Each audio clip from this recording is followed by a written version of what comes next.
Hi everyone, Diane here. So I'm live, it's Monday night, and some of you might have seen my post from earlier today, and it was really about visitors in our homes, in our places of birth, wherever, on the side of the road, after we have babies. And I realized something after I had my own baby, that people love to either show up or not show up. And sometimes it may or may not agree with you depending on like what you're looking for. So I wanted to share a little bit of my experience around visitors after birth. Okay, and let me just say first off, some of you might be wondering like, why is Diane always on here sharing shit about herself and what's going on? And I realized that there's so few people that talk so authentically and genuinely about their postpartum experiences and motherhood. And there's so many great like little nuggets out there, pieces of advice.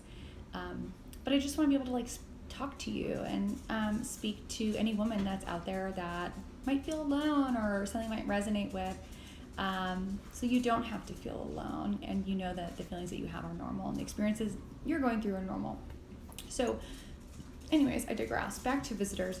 My experience around visitors is very unique. So I am a really, I feel like I'm just going in here, but I'm a really tough woman. I feel like I've been through a lot in my life. I'm very much like, I don't need anybody. I can do it on my own. You tell me I can't do something and I can do it 10 times better than the last person that's ever done whatever that task is. And so before I had my baby, I thought I'm not going to need any visitors. I don't need any help. I don't want anybody coming over. It's going to be this euphoric experience. There's going to be this bonding, breastfeeding, this whole thing. And was it that? No, not for me anyways. It was not like that for me at all. And I started to realize I wish I had visitors, right? I wish I had people coming over and everything, but I think that my energy around it going into birth and going into having a baby was that of like, I got it. Like, I bought all the pointless stuff. Like, I had all the gadgets, all the things. I thought like, I'm not gonna need people coming to my home and helping me out. And yeah, I really did need people. And so I just want to highlight some of the experiences, right? So first, we can feel one way going into birth and going into motherhood, and then feel a totally different way when we're there. And then we're allowed to change our minds too. I wish I had said, okay, Diane, it's okay. Just ask those people to come over. Email, text, whatever, smoke signal these people and ask them to come over and ask them for what you need. Did I do any of that? No. I almost wonder, and I think back, had I asked and had I just been like honest with myself about what I needed and like really done that in the moment, if I would have gotten postpartum depression, if it would have been so bad, if I really would have gone down this path, I really wonder all of these things now. So I never asked for people to come over. I really didn't. Finally, I started to, but not in the beginning. And then the people that did come over, sometimes they weren't super helpful. They would just really want to hold the baby, which, yeah, is great and nice. And I want everyone to like love my child like I do. But sometimes you just need some help. Mama needs some help. And I found a lot of people when they come over, oh my God, how's the baby? What do they weigh? Oh, how long are they? Oh, what size clothes are they in? Oh my goodness, how long are they sleeping at night? I mean, people want to ask you all these questions about baby, and I felt like very few people were like, how are you doing? How are you healing? What can I do for you? I don't think a single person asked me that. Maybe like, oh, how are you doing? But almost in a like, hey, how's it going? Kind of way, like you would greet somebody in the office, right? Like, how are you doing? Good. How are you doing? Good. And then you move on. You're not really good. Like maybe you don't feel good, but you say you are. Sorry, that's my dishwasher making that gargling noise. But nobody really asked me like how I was feeling, and so I never shared. I never said anything. I really wish that I had. And I also remember thinking too, like, and I had a conversation with one of my girlfriends about this the other week, that like people we thought would show up didn't show up, and the people that we didn't think were going to show up did show up. So it was very kind of unique. So I would also advise like going into this whole thing, try not to have any expectations for who you think is going to be there for you and who you think isn't going to be there for you. And also, if somebody comes to your house and they're there and you're like, oh, I'm so happy this person's here, they're helping out, they're doing whatever, don't don't feel obligated to have them there for a certain amount of time. I remember I had a visitor that was here for like 4 hours. 4 hours. Like, what? Less than a week postpartum at my home. It's like, that's already a sleep cycle. That's already 2 sleep cycles, 3 breastfeedings. Like, you're trying to figure out what you're doing. It wasn't good for me. And I wish in the moment I had just said, thank you. It's time for baby to breastfeed or go to sleep. Thank you for visiting. Maybe we can set up another time for you to come back. I wish I just said that. Also, I wish I'd asked people to do things when they're at my home. I remember people would always say, like, yeah, accept all the help you can get. And I was like, what does that mean, right? Or like, ask for all the help. I realized too, if you need somebody that's coming over to your house, people will say like, how can I help you? Most moms, you know what our response is? I got nothing, just hang out. Thank you so much.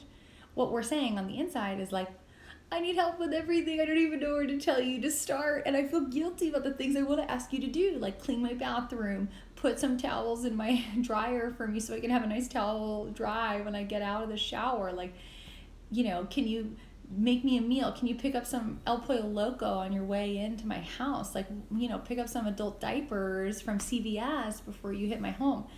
Whatever it is, let me tell you this. The beauty of it is you can ask.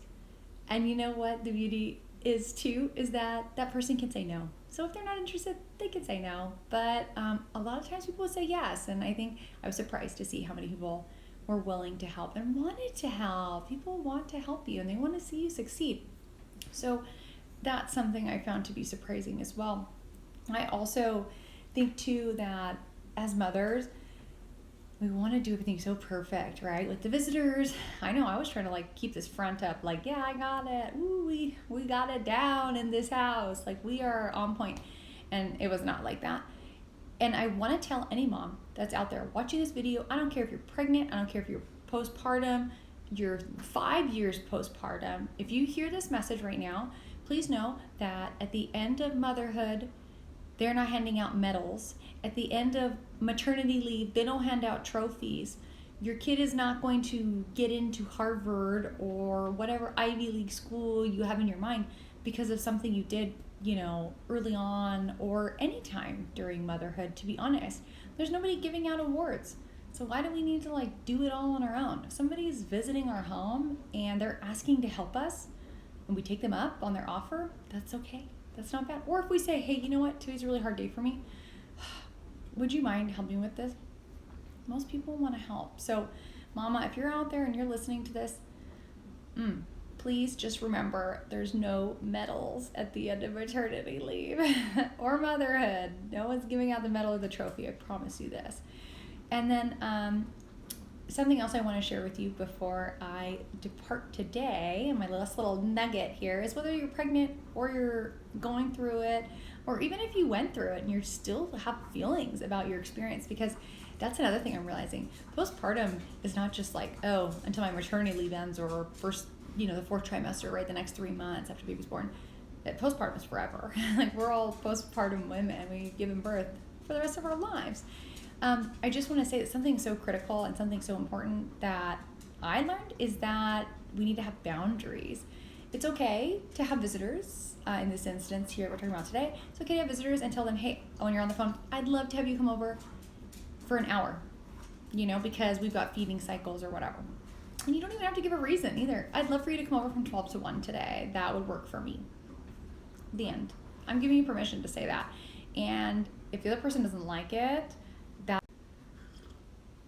pause. So if somebody else doesn't like it, that's something that they're carrying with them. That has nothing to do with you.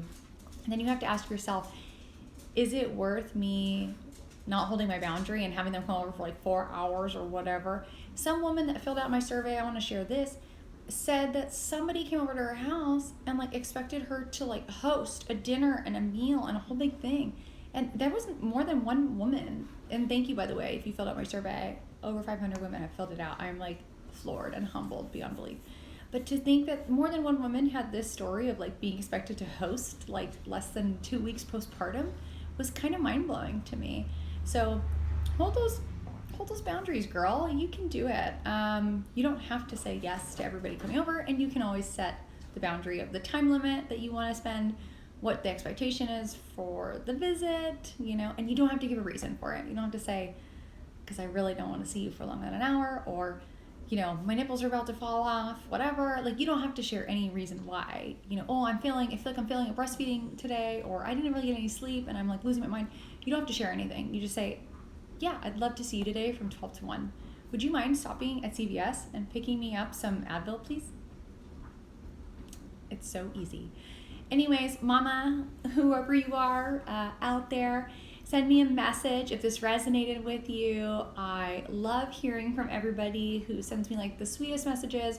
Also, if this doesn't resonate with you and you think that there's something better that you'd like to hear about, send me a note about that as well. I am here. I'm going to try to be here Monday through Friday with hopefully a topic that speaks to you, a little bit of my experience, and then just normalizing more of this beautiful thing that we call motherhood, okay? All right, much love and gratitude to you all, and I will see you tomorrow. Bye.